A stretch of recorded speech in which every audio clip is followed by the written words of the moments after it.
আমার প্রশ্ন হচ্ছে, রাজনৈতিক নেতারা একে অপরকে দোষারোপ করেন, যখন দোষটা নিজের দিকে আসে তখন কিন্তু তারা চুপ করে থাকেন। কিন্তু দিনের শেষে বলবো, কুম্ভ মেলার মতন একটা গৌরবান্বিত মেলায় যেভাবে যোগী প্রশাসন ফেল করলো এবং আন্তর্জাতিক স্তরে আমাদের বদনাম হলো এবং আমাদের ইমেজ নষ্ট হলো, আপনারা কালকে সেইটাকে আটকানোর চেষ্টা করেছেন। কি করেছেন? মোবাইল কেড়ে নিয়েছেন।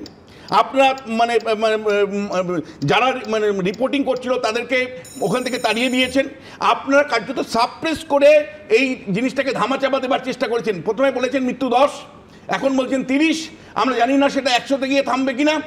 আমার প্রশ্ন হচ্ছে যে একটা সিম্পলি ক্রাউড ম্যানেজমেন্ট করতে যে ব্যর্থতা আপনি দেখালেন এবং তাঁবুতে আগুন লাগার পরেও আপনি নিজে সচেতন হলেন না, আর এই দায়টা যোগী কেন নেবে না? কেন যোগী পুরোটাই ক্রেডিট নিচ্ছিল, পুরো ক্রেডিট নিয়ে নিচ্ছিল যে কংগ্রেস আমলে এই ধরনের মেলা হয়নি, কংগ্রেস ব্যর্থ হয়েছে, বারবার সেখানে অরাজকতা তৈরি হয়েছে কুম্ভ মেলা, সেটাকে কেন্দ্র করে যোগীর নির্বাচনী প্রচারে গেছিল।